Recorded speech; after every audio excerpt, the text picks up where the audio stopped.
Morning everyone.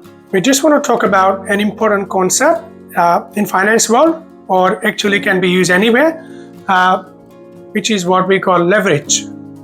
So let's say hypothetically you have $100,000 saved after working so many years, or you have equity of $100,000 in your own house. So option one, let's say many people choose, typically they just want to keep their money safe and they don't really have time to investigate options. Some people do investigate share markets, but they also, on an average return, if you think of long term, 7-8% to 10%, similar to your super fund, any industry fund, 7% to 10%. On an average, I'm talking about long term. Okay, so 100,000, instead of putting in a fixed deposit account or saving account where you can get 0.5%, 2-3%, you're smart and you want to invest. You want to put that money into your offset account, and you're getting 6.5% per annum saving on the interest. So typically that will look like 6,500 per year times 5 years. So 32,500 savings on interest over 5 years. I'm not considering compounding part, just want to keep it simple.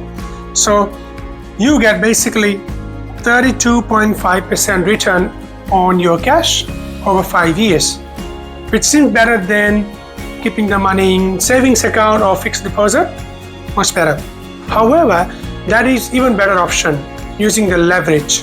So what it means is you are using bank's money to purchase a property.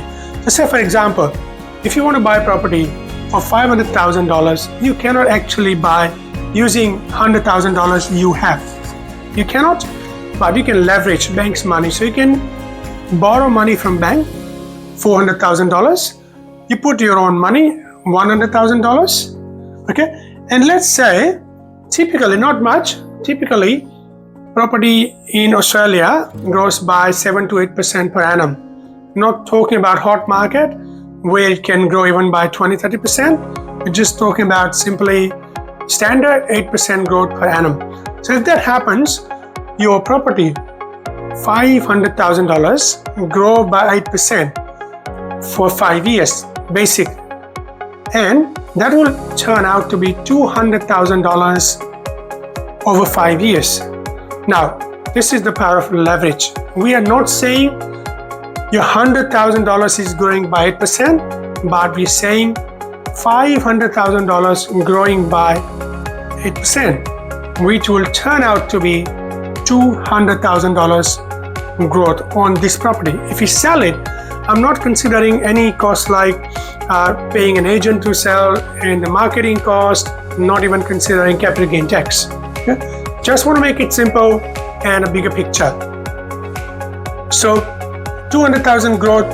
Now if you sell it with excluding any expenses you might incur, we are looking at return to be $200,000. Now to simply say that you put in $100,000, in 5 years time it doubled to $200,000, so the return is 200%. Now if you compare with your offset option, still better than other options, but just 32.5%. Now the same option I can actually add if you have your SMSF. So if you have not SMSF, but if you have your industry fund, if you have money, maybe, I'm not a financial advisor, but if you have your super fund grown by maybe 150,000, you have balance, not grown by, but I would say balance of 150 or $200,000, and you can have a similar scenario consider for that. If you keep that money into your industry fund, that gives you a bit better than these 6.5%, maybe 7%, 8% return on your on your industry fund, and it can turn out to be similar. Okay, but if you set up your self-managed super fund and you use out of those $200,000 or $150,000, if you use just $100,000 to buy an investment property under your self-managed super fund, it could turn out to be the same. Means your super balance Like in this way, your saving or your super balance of 100,000 can actually double and turn into 300,000. So your own 100,000, 200,000 growth on the property.